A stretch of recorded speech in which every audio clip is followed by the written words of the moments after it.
Assalamualaikum, class 9th. We are here with lecture number 2 of your chapter, that is chemical combinations. So with this lecture I want to tell you कि we are going to discuss very basic terminologies, very basic definitions जो कि chemistry उनके ऊपर base करती है. It is very important for you to understand them fully and have their concepts completely, क्योंकि ये वो definitions हैं जिनके ऊपर आपकी throughout the chemistry बेस करेगी. ठीक है, some of them are not that important but some of them are very important concepts. As you can see in this diagram, I hope you all have learned it in your previous classes कि ये एक हमारे पास element है periodic table का, that is oxygen. Oxygen के ऊपर हमारे पास atomic number mention है और उसके नीचे एटॉमिक मास मेंशन है, that is 15.999. To round it off we consider it 16. ठीक है, अच्छा जी, अब हमें फार्मूला मास पता करना है कि फार्मूला मास क्या होता है. As we all know that कि मॉलिक्यूलर मास क्या होता है, एक एटॉमिक मास होता है और एक मास नंबर होता है. ठीक है, तो जो मास नंबर होता है उसी से हम मॉलिक्यूलर मास को रिलेट करते हैं. अगर हमारे पास कोई भी एक कंपाउंड है, it could be any compound, तो फॉर एग्ज़ाम्पल अगर हम सॉल्ट लेते हैं NaCl, ठीक है, अगर हम NaCl को उसी की फॉर्म में पढ़ेंगे कि NaCl, तो हम सोडियम और क्लोरीन का मॉलिक्यूलर मास जो उसका मास नंबर है वो लेंगे. सोडियम और क्लोरीन का मास नंबर लेंगे. सोडियम का मास नंबर कितना है 23 है, क्लोरीन है 35.5. तो NaCl का जब उन दोनों को ऐड करेंगे तो ये हमारे पास मॉलिक्यूलर मास बन जाएगा. इसी तरह अगर हम NaCl को ब्रेक कर देते हैं आयंस के अंदर, ठीक है, तो वो हमारे पास फार्मूला मास बन जाएगा. तो formula mass is always considered for the ionic compounds. जो आयनिक कंपाउंड्स होते हैं जो आयंस में ब्रेक हो सकते हैं, यानी पॉजिटिव और नेगेटिव में ब्रेक हो सकते हैं, we consider formula mass for them, and all those compounds which cannot definitely be broken into ions, तो हम उनको molecular mass ही consider करते हैं. and I have told you कि molecular mass कैसे find out करते हैं कि जितने भी elements हैं किसी भी compound में उन सब के mass numbers को add कर देते हैं, that is their molecular mass. Okay, now coming towards relative atomic mass, it's an old definition. अब we in the modern world we do not consider relative atomic mass to this extent. ठीक है, तो relative atomic mass हमारे पास क्या होता है. Relative atomic mass हमारे पास ये होता है कि हम कार्बन को एज एन स्टैंडर्ड कंसिडर करते हैं, that is carbon 12, and we measure all the elements in the periodic table relative to that carbon 12.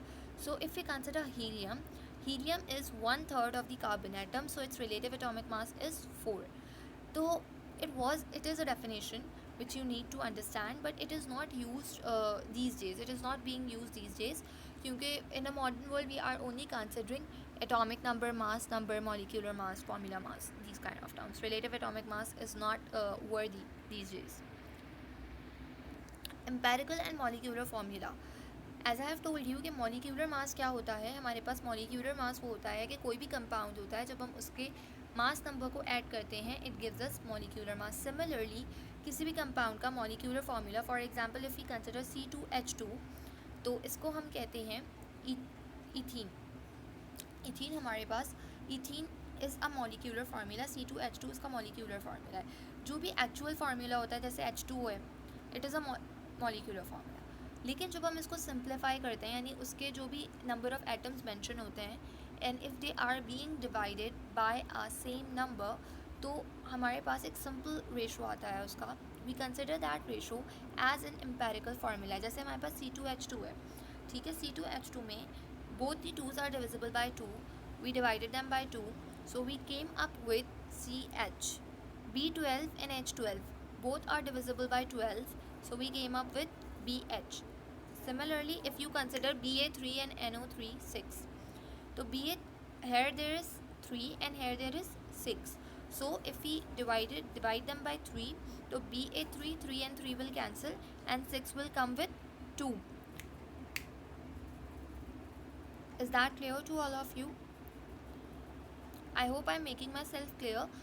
If you don't get anything, for further queries, when you come to your school for copy checking, you can ask anything you want to ask, okay? And here is a more clear concept for empirical formula कि कि empirical formula is the simple number of ratio between the number of atoms which are provided in a certain molecule. जैसे H2O2 है, हमने इसको simplify किया, we come up with HO. ठीक है. अच्छा, this is your homework. If it is C6H12O6. ठीक है, तो C6H12 और O6 को हम किससे डिवाइड करेंगे कि हमारे पास इसका एम्पेरिकल फार्मूला आएगा. Okay, don't take it as a homework, I am telling you. C6H12O6 को हम 2 से डिवाइड करेंगे, 6 से डिवाइड करेंगे, तो it will give us CH2 and O. ठीक है, the empirical formula of glucose is CH2O. Now Avogadro's number. If we consider 1 mole, तो एक मोल के अंदर जितने भी नंबर ऑफ एटम्स होते हैं, we regard them as Avogadro number and we consider it as relative to carbon 12. ठीक है, तो इट्स वैल्यू इज़ अप्रॉक्सीमेटली 6.022 10 की पावर 23 पार्टिकल्स पर मोल. Number of moles. How do we find number of moles? Number of moles is mass of a certain compound divided by its molecular formula, molar formula, relative formula mass or anything. ठीक है, these are only the definitions. In the next lecture we will be discussing numericals regarding it. इन सारी जो हमने terms को पढ़ा, go through them once again. I am again telling you कि if you didn't get anything, you can come to your school, we'll explain you. Secondly, इन को detail में पढ़ें, and after that in the next lecture keep your pencil and copy in your hand, because in the next lecture we will be discussing the numericals regarding them. Okay, तो ये definitions आपकी numericals के लिए, and furthermore for the concepts regarding your chemistry, they are very important, so keep them in your mind, try to learn them.